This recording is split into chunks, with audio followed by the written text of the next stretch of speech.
Hello, नमस्कार दोस्तों। स्वागत है आपके अपने यूट्यूब चैनल अच्छा एन ए क्लासेस में।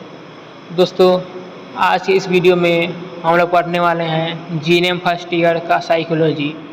तो आज से हम लोग चालू करेंगे साइकोलॉजी का फर्स्ट यूनिट। दोस्तों, कोई भी छात्र जीएनएम फर्स्ट ईयर में है तो उसके लिए ये वीडियो बहुत ही महत्वपूर्ण है। तो चलिए फर्स्ट यूनिट चालू करते हैं। Introduction to psychology. साइकोलॉजी का क्या होता है, चलो देखते हैं। इंट्रोडक्शन। प्रत्येक मानव अलग अलग तरीके से व्यवहार करता है। अपने दैनिक वार्तालाप में हम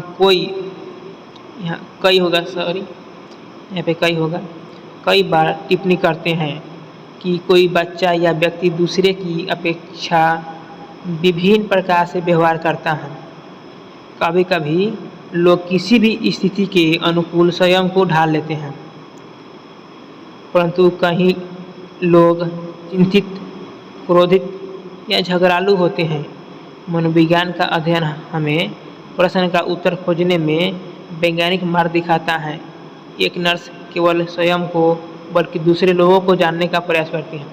दोस्तों, यही इसमें इंट्रोडक्शन में बताया गया है कि जैसे प्रत्येक मनुष्य होता है, व्यक्ति होता है, उसके अलग अलग व्यवहार होता है और कई बार वो अपने बात से माध्यम के कई बार टिप्पणी देता है। और मनोविज्ञान का अध्ययन हमें प्रश्न का उत्तर खोजने में किया जाता है। जो नर्स न केवल स्वयं को बल्कि दूसरे लोगों को जानने का प्रयास करती हैं। यही इसमें इंट्रोडक्शन में बताया गया है। तो दोस्तों, आप लोग समझ गए होंगे। चलिए नेक्स्ट पे चलते हैं। देखिए नेक्स्ट क्या है,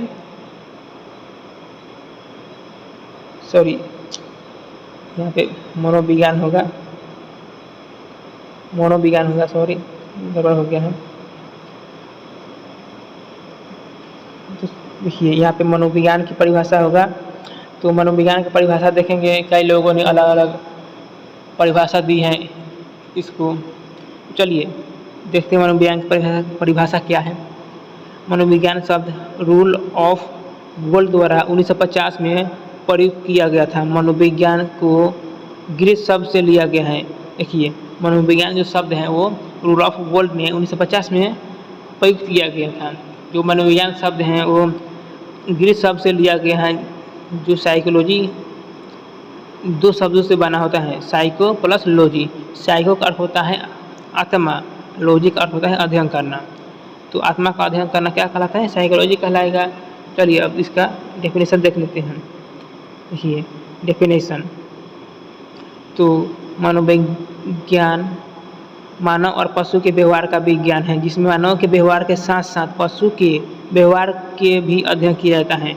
तो देखिए मनोविज्ञान क्या है? मनोविज्ञान मानव के व्यवहार और पशु के व्यवहार का विज्ञान है, जिसमें मानव के व्यवहार का अध्ययन और पशु के व्यवहार का अध्ययन किया जाता है। बहुत ही सिंपल है। लेकिन क्या है, देखिए नेक्स्ट परिभाषा है, मनोविज्ञान मानव व्यवहार का सकारात्मक विज्ञान है। तो मनोविज्ञान का ही एक मनोविज्ञान जो होता है मानव व्यवहार का पॉजिटिव साइंस होता है। ये एक परिभाषा हो गया। नेक्स्ट जो परिभाषा है, मनोविज्ञान मानव व्यवहार का विज्ञान है। तो मनोविज्ञान का एक मानव व्यवहार जो होता है उसका विज्ञान है। ये भी एक परिभाषा हो गया। चलिए नेक्स्ट क्या है, देखिए परिभाषा तो आप लोग समझ गए होंगे। अलग अलग परिभाषा हैं, अलग अलग लोगों ने दिए थे।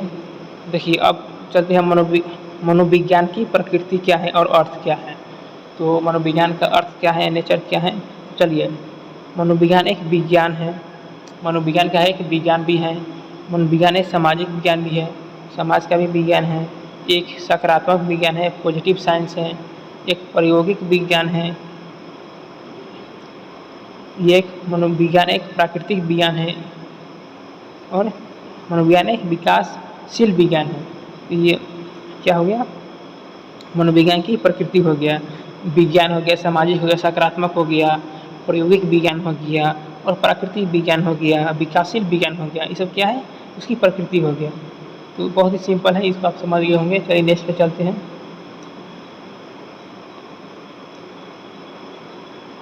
देखिए नेक्स्ट है स्कोप ऑफ साइकोलॉजी। मनोविज्ञान का क्षेत्र क्या है? मनोविज्ञान किस क्षेत्र में भाग ले सकता है? देखिए मनोविज्ञान को मुख्य दो भाग शाखाओं में बांटा गया है। देखिए मनोविज्ञान को मुख्यतः दो शाखाओं में बांटा गया है, प्योर और अप्लाइड। तो ये दो शाखा हो गया और इसकी शाखा के अंदर भी कई शाखा होंगे। देखिए प्योर के अंदर पहला जो है सामान्य मनोविज्ञान। तो सामान्य मनोविज्ञान क्या होगा? देखिए सामान्य मनोविज्ञान प्राणियों के सामान्य व्यवहार का साधारण परिस्थितियों में अध्ययन करता है। इसमें सामान्य व्यक्ति के मानसिक जीवन से संबंधित संवेदना, प्रेरणा, स्मृति, संवेग, कल्पना, चिंतन, सीखना, व्यक्ति इसी प्रकार की अन्य मानवीय गतिविधियों व क्रियाओं और मानसिक प्रक्रियाओं का अध्ययन करता है। तो सामान्य मनोविज्ञान क्या हो गया? देखिए जब भी कोई प्राणी हो गया है तो सामान्य व्यवहार करता है और उसका साधारण परिस्थितियाँ होती हैं उसका अध्ययन करता है। तो सामान्य मनोविज्ञान हो गया जिसमें व्यक्ति होता है वो मानसिक जीवन से संबंधित जो भी उसकी कल्पना होती हैं, संवेदना होती है, प्रेरणा होती हैं, उस प्रकार मानवीय गति क्रियाओं को अध्ययन करता है। ये हो गया सामान्य मनोविज्ञान। चलिए नेक्स्ट पे चलते हैं। देखिए नेक्स्ट है असामान्य मनोविज्ञान। ये क्या हो गया? मनोविज्ञान की शाखा में मानव के असामान्य तथा असामान्य व्यवहारों का अध्ययन किया जाता है। देखिए मनोविज्ञान की शाखा में क्या किया जाता है? सामान्य तथा असामान्य व्यवहार का अध्ययन किया जाता है। इसमें असामान्य व्यवहार का अध्ययन किया जाता है। यह विभिन्न प्रकार की मानव विकृतियों और दूसरे प्रकार की असमानता, उनके क्रम तथा उपचार का अध्ययन करते हैं। ये जो विभिन्न प्रकार के होती हैं उसके असमता होती हैं, क्रम होता है, तो उसका उपचार करने का अध्ययन करती हैं। ये असामान्य व्यवहार का भी अध्ययन करती हैं। ये हो गया असामान्य मनोविज्ञान।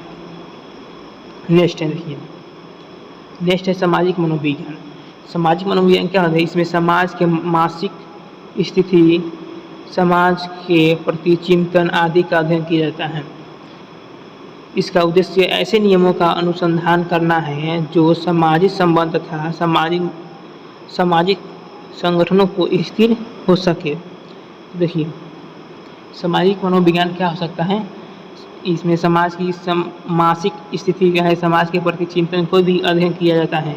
इसका उद्देश्य ये होता है कि नियमों का जो कोई भी अनुसंधान होता है उसे उसके सामाजिक संबंध तथा सामाजिक संगठनों का स्थिर रख सकें। यही इसका सामाजिक मनोविज्ञान हो गया। चलिए नेक्स्ट क्या हो गया? विकासात्मक मनोविज्ञान। इसमें क्या होगा? देखिए विकासात्मक मतलब विकासात्मक मतलब विकास होने वाला मनोविज्ञान, इसमें भी भाग ले सकता है मनोविज्ञान। देखिए यह शाखा संपूर्ण जीवन में मानवीय वृद्धि और विकास के अध्ययन का उल्लेख करता है। देखिए इसके अंतर्गत हम लोग मानव के कोई भी विकास और वृद्धि का अध्ययन कर सकते हैं। इसमें विकासात्मक मनोविज्ञान। चलिए नेक्स्ट पे चलते हैं। नेक्स्ट है तुलनात्मक मनोविज्ञान। तुलनात्मक मतलब तुलना करना। तो जैसे इस शाखा में पशु के व्यवहार की मानव व्यवहार से तुलना की जाती है। तो इस तुलनात्मक मनोविज्ञान से आप समझ सकते हैं कि पशु जो व्यवहार होते हैं उसके मानव व्यवहार से तुलना करना, ये तुलनात्मक मनोविज्ञान हो गया। चलिए नेक्स्ट क्या है? व्यक्ति मनोविज्ञान।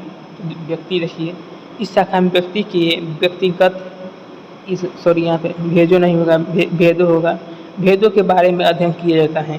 क्योंकि स्वाभाविक रूप से एक व्यक्ति दूसरे व्यक्ति से कुछ ना कुछ भी आवश्यक होता है। देखिए व्यक्ति मनोविज्ञान क्या हो सकता है? इसमें व्यक्ति के व्यक्तिगत भागों के बारे में अध्ययन किया जाता है। क्योंकि व्यक्ति के अलग अलग भाग हो सकता है, क्योंकि इसमें स्वाभाविक रूप एक या एक दूसरे से कुछ न कुछ आवश्यक होता है।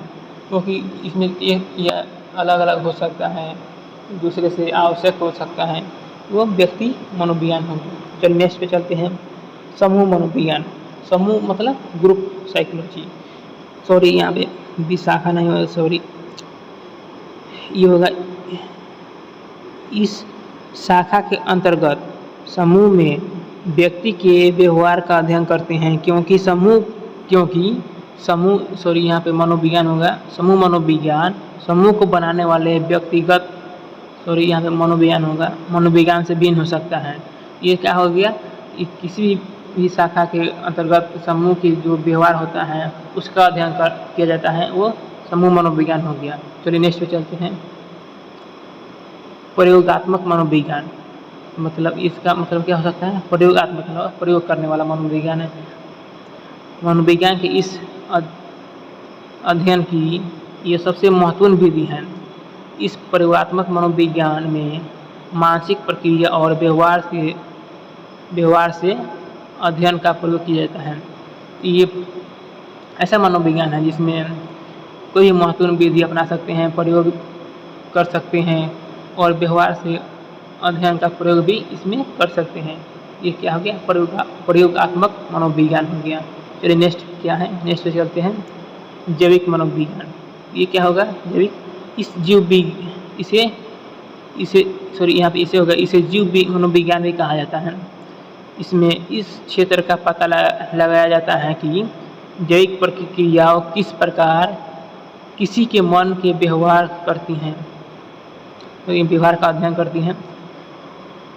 देखिए जैविक मनोविज्ञान क्या होता है, जैसे मतलब इसे जीव मनोविज्ञान भी कहते हैं। जैसे कि किसी के मन पर क्या व्यवहार है उसके बारे में अध्ययन करते हैं, उसे जैविक मनोविज्ञान कह सकते हैं। चलिए नेक्स्ट पे चलते हैं। भू मनोविज्ञान, भू मतलब भूगोल बोल सकते हैं इसको, भू मनोविज्ञान।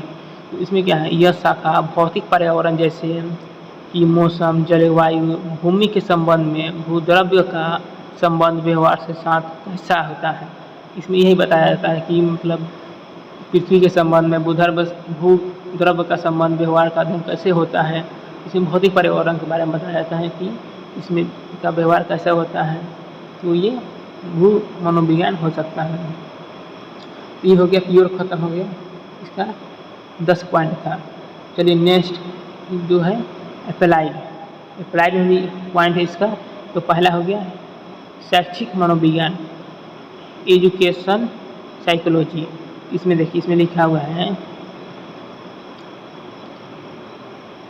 यहाँ ऐसे होगा, ऐसे शिक्षा संबंधी स्थितियों में मनुष्य के व्यवहार को जानने के लिए मनोविज्ञान के सिद्धांतों को तकनीक का प्रयोग किया जाता है। तो इसमें क्या बोला गया, यही कि कोई भी शिक्षा संबंधी जो भी स्थितियाँ होती हैं उसके मनुष्य के व्यवहार को जानने के लिए तकनीक सिद्धांत का प्रयोग किया जाता है। तो हो गया शैक्षिक मनोविज्ञान। देखिए नेक्स्ट है नैदानिक मनोविज्ञान, मतलब क्लिनिकल साइकोलॉजी। मतलब क्या हो सकता है, देखिए इसका विषय मनोविज्ञान सामान्य चिकित्सा निर्धारण का केंद्र है। यह सरकार मानसिक रोगों के कारकों पर निर्भर करती है। ये क्या हो सकता है, देखिए नैदानिक मतलब क्लिनिकल, जो ये होता है ये डॉक्टर के संबंध में क्या व्यवहार हो सकता है, सरकार द्वारा जो मानसिक रोगों के कारकों पर क्या निर्भर होती हैं उसके बारे में ये क्लिनिकल साइकोलॉजी का अध्ययन करती हैं। चलिए नेक्स्ट क्या है, नेक्स्ट पे चलते हैं। 3 नंबर औद्योगिक मनोविज्ञान, इंडस्ट्रियल साइकोलॉजी। तो देखिए इसमें क्या है, यहाँ पे यह होगा, यह मनोविज्ञान की ऐसी शाखा है जिसका संबंध औद्योगिक उसके कार्यों, कर्मचारियों, अपने उत्पादन की उन्नति के साथ है।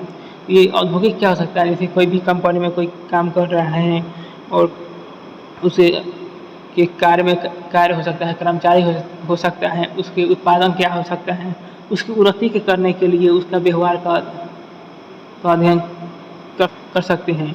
वो क्या होगा, औद्योगिक मनोविज्ञान हो सकता है, होगा। नेक्स्ट है कानूनी संबंधी मनोविज्ञान। इस शाखा में रोगियों, अपराधियों, गवाहों आदि के व्यवहार को जानने का प्रयास किया जाता है। इसके लिए मनोविज्ञान सिद्धांतों और तकनीकों का सहारा लिया जाता है। तो देखिए कानूनी संबंधी जो मनोविज्ञान होता है इसमें रोगियों हो सकता है, अपराध हो सकता है, गवाह देने वाला हो सकता है, उसके व्यवहार को जानने के लिए इसका कानूनी संबंधी मनोविज्ञान का उपयोग किया जाता है। तो नेक्स्ट क्या है, सैन्य मनोविज्ञान, मतलब मिलिट्री साइकोलॉजी। देखिए इस शाखा में सैन्य मनोवैज्ञानिक सिद्धांतों का और तकनीकों का प्रयोग किया जाता है, प्रयोग पर विचार किया जाता है। देखिए कोई भी मिलिट्री हो, सैन्य मनोविज्ञान हो, आर्मी वाले हो, सैनिक हो, उसके विचार को क्या प्रभाव विचार को जानने के लिए इस व्यवहार को जानने के लिए सैन्य मनोविज्ञान का प्रयोग किया जाता है। चलिए नेक्स्ट है 6 नंबर राजनीतिक मनोविज्ञान, पॉलिटिकल साइकोलॉजी। देखिए यह विज्ञान राजनीतिक के समझने और राजनीति प्राप्त करने हेतु मनोविज्ञान सिद्धांत और तकनीकों के प्रयोग से संबंधित होता है। ये हो सकता है कि मतलब कोई भी राजनीतिक की समझने और राजनीति को प्राप्त करने के लिए सिद्धांतों और तकनीकों के प्रयोग से संबंधित जो भी जानकारी हो सकता है उसके को पता करने के लिए राजनीतिक मनोविज्ञान का अध्ययन किया जा सकता है। चलिए नेक्स्ट है 7 नंबर स्कूल मनोविज्ञान। ये स्कूल संबंधित जो भी मनोविज्ञान होता है, जैसे कि यह शाखा शिक्षक प्रणाली के अंतर्गत बच्चे के भावनात्मक सामाजिक मामलों में मनोविज्ञान सिद्धांतों के प्रयोग पर बल देती है। यह स्कूल मनोविज्ञान वो होता है जैसे कोई भी शिक्षा प्रणाली के बच्चों के क्या भावना है उसके मामलों में इस सिद्धांत का प्रयोग कर सकते हैं। ये हो सकता है स्कूल मनोविज्ञान। तो देखिए नेक्स्ट, चलिए दोस्तों आज के लिए इतना ही। तो आज इस वीडियो में जो इंट्रोडक्शन, डेफिनेशन और स्कोप साइकोलॉजी का ख़त्म हुआ। तो दोस्तों ऐसा ही वीडियो पाने के लिए चैनल को लाइक कीजिए और सब्सक्राइब कीजिए और अधिक से अधिक शेयर कीजिए। तो दोस्तों मिलते हैं नेक्स्ट वीडियो में। जय हिंद,